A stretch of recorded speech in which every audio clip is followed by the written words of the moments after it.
My dear students, as we discussed the grammar topics in our previous classes, we discussed that three units note making and poetry comprehension and then reported speech.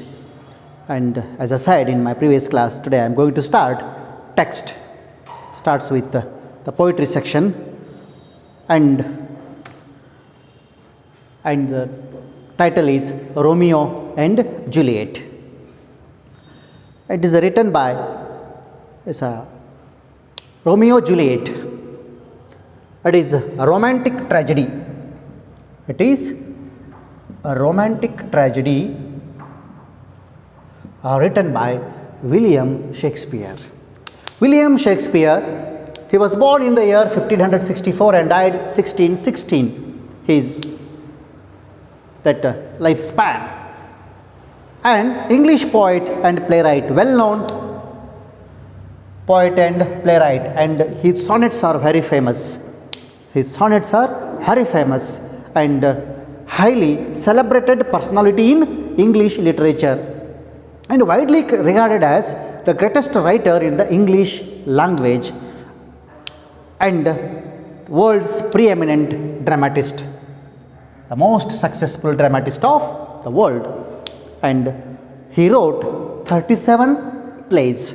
He wrote 37 plays. Out of those 37 plays, there are first one tragedies. Here, it is tragedies and histories and comedies. Three types of plays he wrote. He is often called England's national poet. Remember, he was often called England's national poet and the bard of Avon. His plays have been translated into every major living languages, almost all the famous languages, translated into almost all the famous living languages having script and are performed more often than those of any other playwright. So, this is very famous tragedy, a romantic tragedy, which is written by an eminent writer of our English literature, that is William Shakespeare. As I said, it is these two soliloquies we have two or monologues we have selected from that play, that is Romeo and Juliet. Okay, so I'll read the introduction of that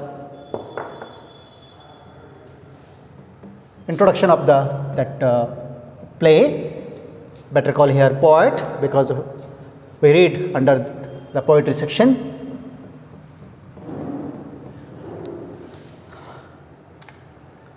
Background. Two noble families of Verona. It is Verona. Two noble families of Verona. The Capulets. First one, the Capulets. Here, Capulets. And here another one, the Montagues.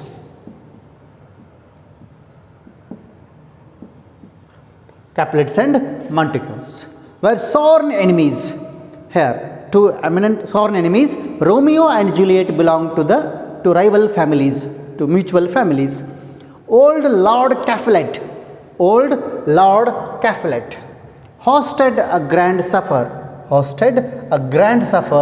though Romeo belonged to the family of Montagues. He attended the supper in disguise to see Rosaline. Her Juliet belonged to the family of that Capulets. He attended the supper in disguise to see Rosaline. I'll write Rosaline. There he sees Juliet on the dance floor and is fascinated by her beauty. After the dance, he learns that she is the daughter of Lord Capulet. She feels attracted to the man from the enemy family. The following verses express their implicit feelings for one another. Here, this we read here two noble families of Verona. First one the Capulets and Montagues. Juliet belonged to the family of the Capulets. Romeo belonged to the family of Montagues. And here the Capulet, old Lord Capulet, in the sense Juliet's father hosted. He hosted means arranged, organized a dinner party, grand supper, in the sense a dinner party. Okay. And though Romeo belonged to the family of Montagues, enemy family, he attended the supper in disguise. He attended the party, dinner party, how? In disguise. Her disguise in the sense changing his appearance. Changing his appearance. Changing his appearance to see whom? To Rosaline. Rosaline. Romeo was in love with Rosaline. Romeo was in love with Rosaline, but Rosaline never responded Romeo, or didn't give any response to Romeo. Okay, but Romeo was in love with Rosaline, but Rosaline didn't give any response to Romeo. But as in disguise he attended the supper, grand supper or party, what was the intention? To see Rosaline, but fortunately or unfortunately, we don't know, there he sees Juliet. There Romeo sees Juliet on the dance floor, and she was dancing with Paris. She was dancing with Paris, with whom she was supposed to marry. And on the dance floor, he saw Juliet, and fascinated by her beauty. He was fascinated by seeing her beauty. He was fascinated, dumbfounded, mesmerized, confused. Okay, so by her beauty, after the dance, he came to know that she is the daughter of Lord Capulet, belonged to the family of the Capulets. Lord Capulet, enemy family. She feels attracted to the man from the enemy family. Even she too felt the same. That was the prodigious birth. That was the prodigious birth. An impressive, the most powerful instant birth of love, prodigious birth of love between this Romeo and Juliet. Instant. Very impressive. Then she feels attracted to the man from the enemy family. The following verses, lines express their implicit feelings, implied feelings for one another. They express. So the next monologues are there. In that monologue, or we can call it a soliloquies, there we read what or how Romeo feels after seeing that Juliet. The first monologue, as it is said by Romeo. Here the background is, dear students, in Italy, a famous city called Verona.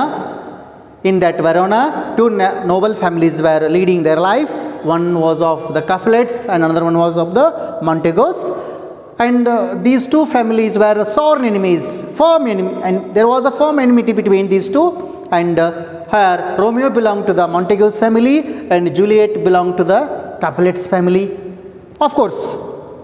And old Lord Capulet hosted or arranged, we may call organized, a grand supper, a dinner party, and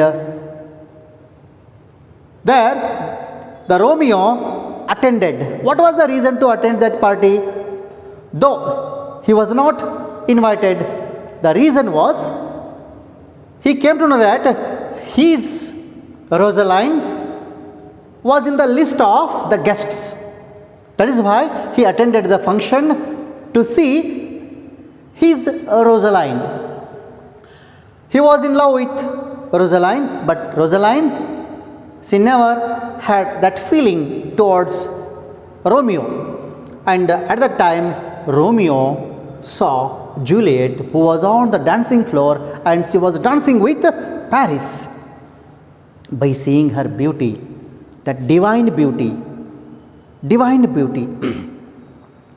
her, he became fascinated, enchanted, as I said, dumbfounded.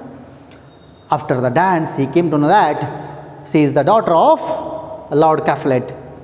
Even when Juliet also feels the same, the prodigious birth of love between these two, and the man from the enemy side. The following lines express the implicit sense of their feelings. Can read through monologues. Read the poem first. Romeo, she doth teach the torches to burn bright as a rich jewel in an Ethiop's ear. Beauty too rich for use, for earth too dear. And so shows a snowy dove trooping with crows, as yonder lady or her fellow shows.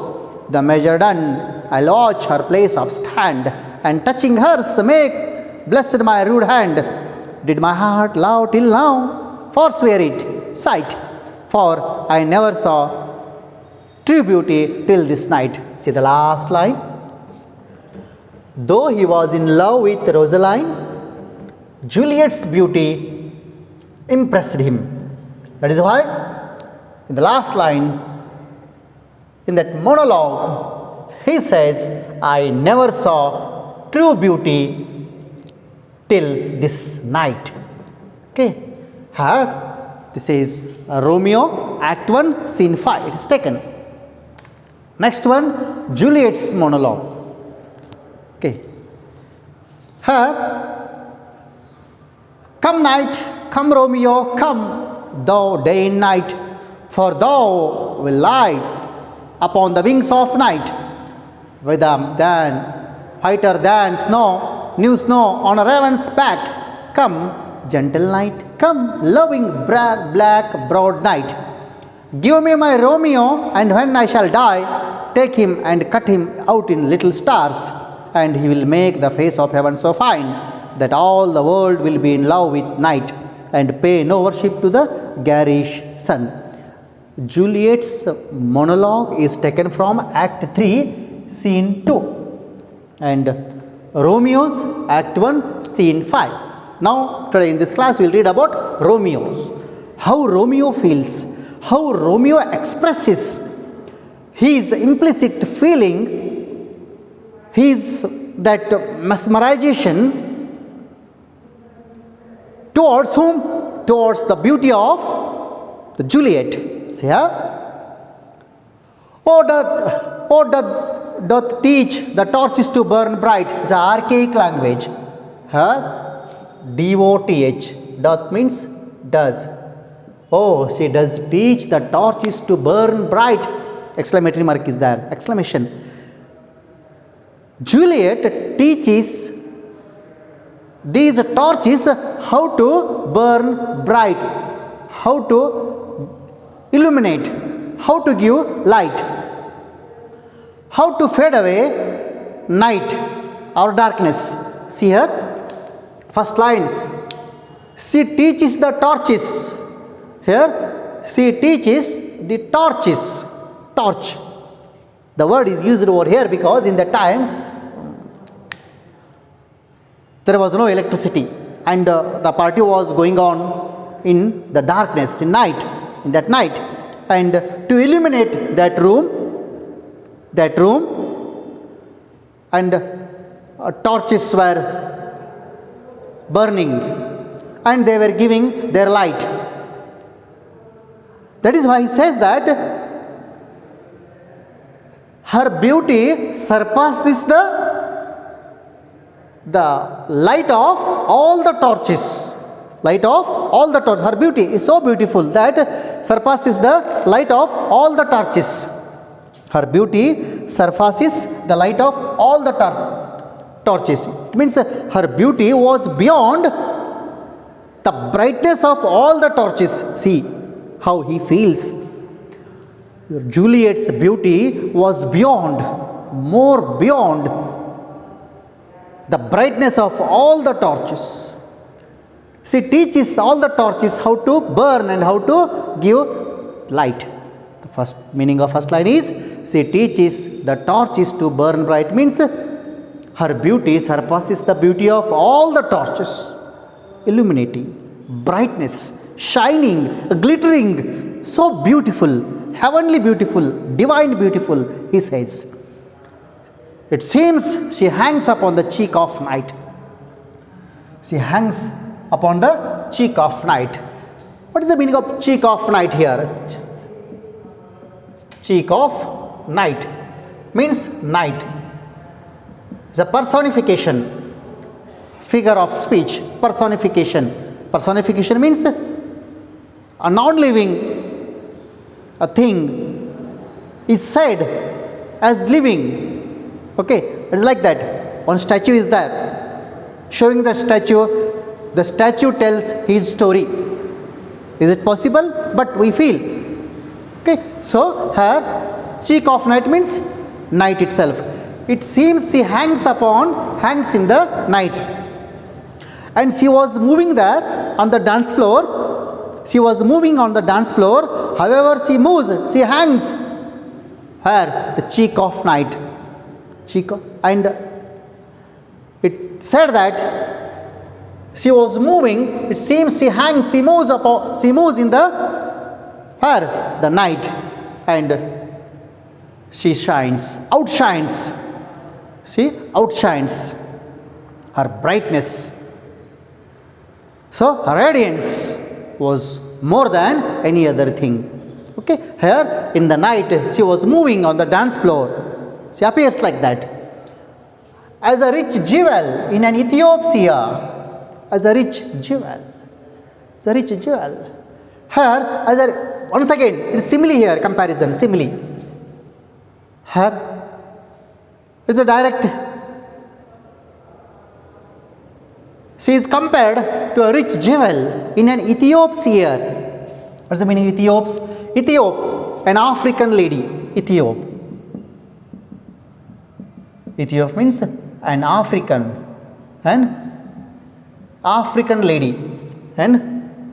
lady, and a shining earring,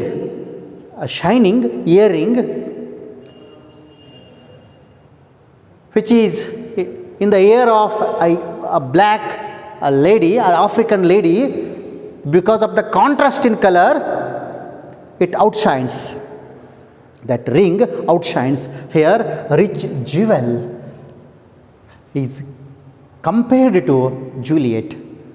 Juliet was shining like a rich jewel, where in an African lady's that earring, like that. So, a rich jewel in an Ethiop's ear. It's called Ethios, means an African lady. So, an African lady wears that shining earring, then that outshines more because of the contrast in color. Hence, that is why a rich jewel, he says, Juliet's beauty surpasses the beauty of torches, and she looks, or she hangs and she moves her on the dance floor, and that light was moving just like. And as a rich jewel, she was compared to an earring in an Ethiop's ear. Beauty too rich for use, for earth too dear. Beauty too rich for use. Beauty too rich to use. Beauty too rich to use. It's very rich. How to use? It is not an ordinary beauty. It is an extraordinary beauty. So, how to use? Too rich to use. No. And for earth, too dear. and it is too rich to die, or even for burial also.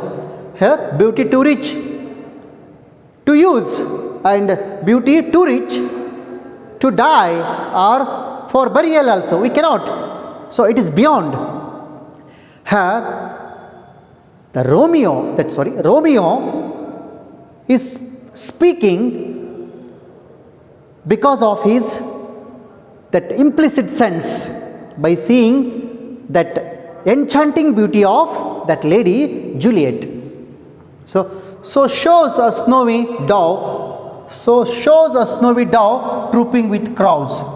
So shows a snowy dove. Once again, here shows as yonder lady over her fellow shows.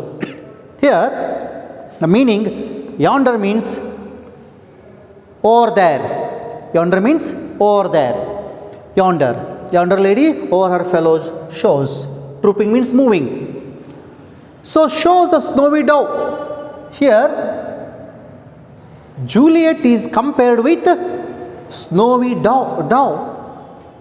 Very delicate, beautiful, innocent, attractive bird, dove. Very beautiful it is. So shows a snowy dove trooping, moving with crows. See here, comparison and explanation, implicit sense of Romeo towards Juliet. He says, as I said, Paris. Juliet was dancing with Paris on the dance floor, and these two were surrounded by all other girls or dancers. So shows a snowy dove trooping with crows, and this Juliet dances with all those girls. She looks like a dove and all others like crows. It means a beautiful and innocent dove was moving amidst crows.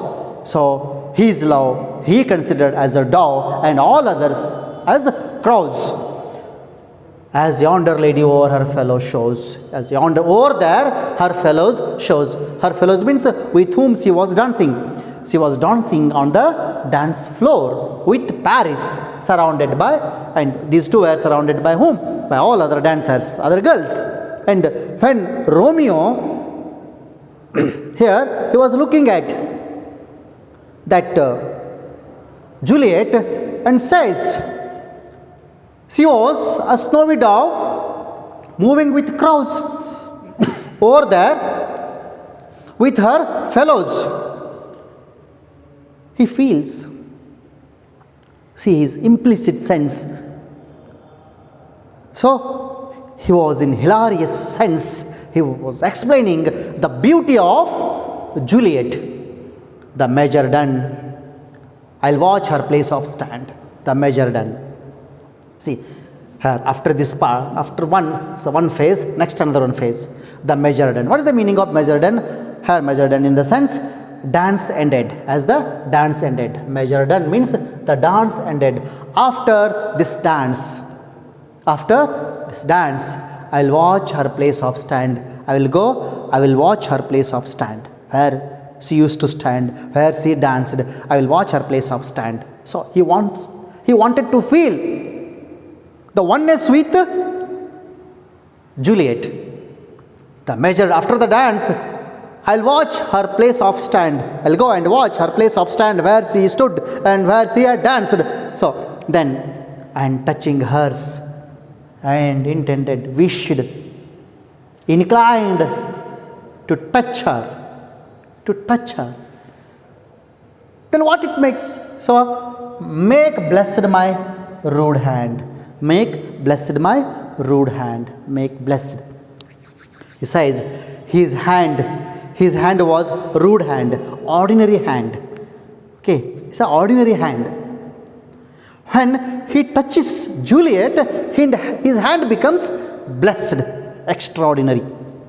Because when he touches the beauty, the approaching, the reaching, the illuminating, the glittering, the shining, outshining, heavenly, divine love, that we call beauty of Juliet. That is why he intended to touch Juliet. That one touch makes his rude hand blessed. Ordinary hand becomes an extraordinary hand when he touches that. So it was his feel. Whether it happens or not, we don't know. But feeling makes everything. So, and touching hers make blessed my rude hand. My hand will be blessed. It will be extraordinary. Okay. So he felt that. Then the next line. Did my heart love till now? Did my heart love till now? Make it positive statement. My heart loved till now. Yes, answer is there. He was in love with whom? Rosaline. He loved many. Rosaline. Did my heart love till now? Yes, yes, his heart loved many other here, there. We can see here, Rosaline and others. Forswear it, forget its sight. No, I don't want to recall that. Okay, I want to renounce. I don't want to remember that also. Forswear, forget it. Forget all those things. I don't want to remember all those things. Sight. Because I want to forget all those, because I never saw true beauty till this night. I haven't seen true beauty. The definition of, he says, according to Romeo, Juliet was the definition of beauty. Hence, that is why I never saw true beauty till that night, he says. First time, according to him, first time he was facing, meeting, reaching the real beauty. So here, because of that reason, he wanted to forget all those things. I don't want to remember. Here, he didn't wish. At that time, she doth teach the torches to burn bright. Go line by line. It seems she hangs upon the cheek of night as a rich jewel in an Ethiop's ear. Beauty too rich for use, for earth too dear, for this world, for these people. And so shows a snowy dove trooping with crows, as yonder lady over her fellows. The measure done, I lodge her place of stand, and touching her make blessed my rude hand. Did my heart till now forswear it sight, for I never saw true beauty till this night. So dear students, once again I'll explain. And he saw the Juliet on the dance floor, as I said, because of his mesmerization, dumbfounded, as he was enchanted by seeing the beauty of Juliet there. He says, she teaches the torches to burn bright, or the beauty of Juliet outshines or surpasses the light which was given by all the torches in the hall or in the room. It seems she hangs upon the cheek of night. It seems she was moving. She was moving her upon the cheek of night. Upon the cheek of night. In the night. She was moving in the cheek of night, in that darkness. It was glittering beauty, shining beauty, as I said. As a rich jewel. Compared with what? A rich jewel in an African woman's earring, because of the contrast in color, that earring or the jewel or the precious stone outshines more. That is why here, as a rich jewel in an Ethiop's ear, beauty too rich for use. It is not so easily used, the beauty here. For earth too dear, to die is too. It is here too rich to die, or for burial also. No, cannot do anything. An extraordinary beauty, it is not for ordinary. not meant for ordinary. So shows he compared Juliet with a snowy dove, very that innocent, beautiful, beautiful, that bird moving with crows. He compared all the girls who were dancing with this Juliet as crows. Amidst all the crows, only one dove was standing, that was Juliet, he says. And as yonder lady or there lady or her fellows shows, amongst all the fellows. After the dance, I will watch her place of, I will go and see the place of stand wherever she danced and moved and walked. And touching hers, he wished to touch her. He wished to touch her. His inclination was to touch her. For what purpose? To make his rude hand, an ordinary hand, as blessed one. Blessed one. Did my heart love till now? Did my heart love till now? Yes, answer is that. Rosalind and others. Forswear it. Forget those things. Sight. No, I don't want to recall, remember all those incidents. Forget. Why? Because I never saw the real beauty till this night. Till today, I haven't met the real beauty. Today, I am facing the real beauty. So, I don't want to recall, remember all other things. Okay, I am facing the real beauty.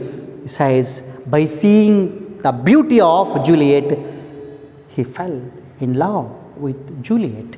Even Juliet feels the same. And we'll read about the Juliet's monologue in our next class. Okay, till that, bye. Have a good day. Thank you.